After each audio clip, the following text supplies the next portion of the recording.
Gardons présent à l'esprit que Christ est celui qui est maintenant.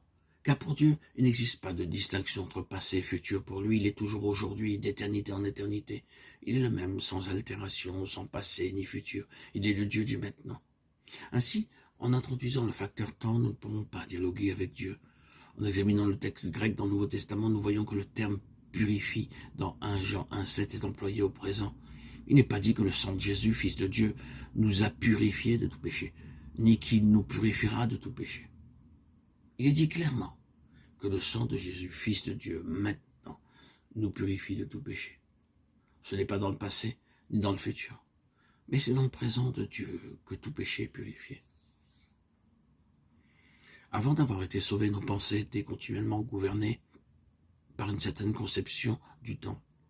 Nous pensions que Jésus était une personne très éloignée de nous. En termes d'espace, il avait vécu en Israël, dans la lointaine contrée de Judée. En termes de temps, nous étions séparés de lui par 1900 ans d'histoire. Comment alors avait-il pu mourir pour nous? Comment un sauveur du passé avait-il pu sauver un pécheur du présent? Le Seigneur Jésus est le sauveur d'une histoire qui appartient au passé. Mais moi, je suis un pécheur vivant, présentement.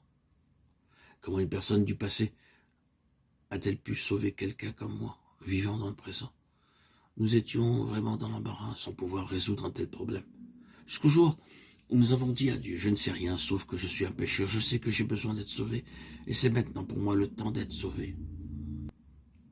En cet instant précis, Dieu a ouvert nos yeux et nous a permis de voir que Jésus de Nazareth est mort pour nous à la croix.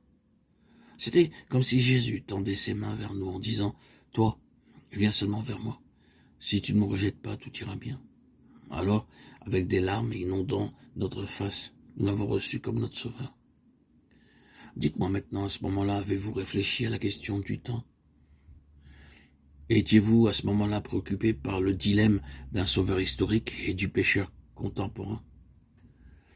L'expérience nous enseigne qu'à partir du jour de notre conversion, nous n'avons plus été décis au sujet de cette question du temps, car nous n'avons plus considéré la croix comme étant une chose reléguée dans le domaine du passé. Dieu est le Dieu du maintenant. Cependant, combien de langage est limité pour pouvoir l'exprimer? Nous pouvons seulement affirmer que Dieu est toujours maintenant. Même ce terme est impropre à pouvoir signifier cette caractéristique divine. Oh, combien notre Dieu Yahweh est insondable. La cendre de la génisse rousse citée dans le passage de Nombre 19 est un exemple parmi tant d'autres qui illustre en type la rédemption que nous avons obtenue de la part du Seigneur.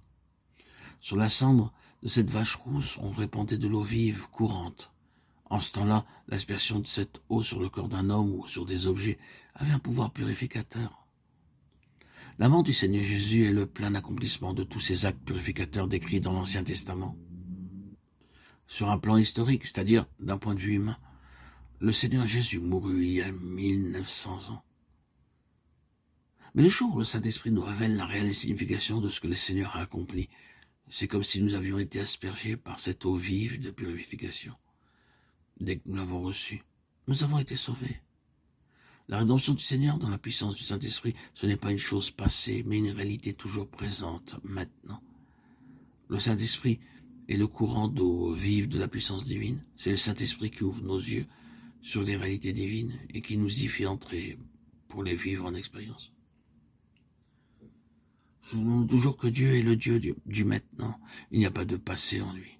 Ce que nous faisons passera, mais ce que Dieu fait ne passera point, car il est la vie, il est vivant pour toujours. Selon notre conception des choses, ce qu'il fait a une relation avec le temps, comme d'une chose déjà accomplie dans le passé ou encore qui devra se réaliser dans le futur. Mais en ce qui concerne Dieu, ce qu'il fait est toujours présent, car il est la vie parfaite, et il est tellement parfait que son œuvre est immuable. Nous, en tant qu'êtres humains, nous devons croître, et avec ce fait, le passé devient une évidence. Je grandis un peu maintenant, et après un peu de temps, je grandirai un peu plus. Et comme je grandis, je considère la première chose comme appartenant au passé. D'une part, il y a croissance, mais d'autre part, il se crée un passé historique. Mais d'éternité en éternité, Dieu est le même, et il ne peut y avoir de passé en Dieu, rien de lui ne peut passer. Il est le Dieu vivant et il vit pour toujours. À l'instant même où une personne est sauvée, ses yeux sont ouverts sur un sauveur présent et non pas sur un sauveur passé. À moins d'être affranchis de la limitation du concept humain, du temps, nous sommes dans l'incapacité de pouvoir connaître le Dieu qui n'est pas assujetti par le temps.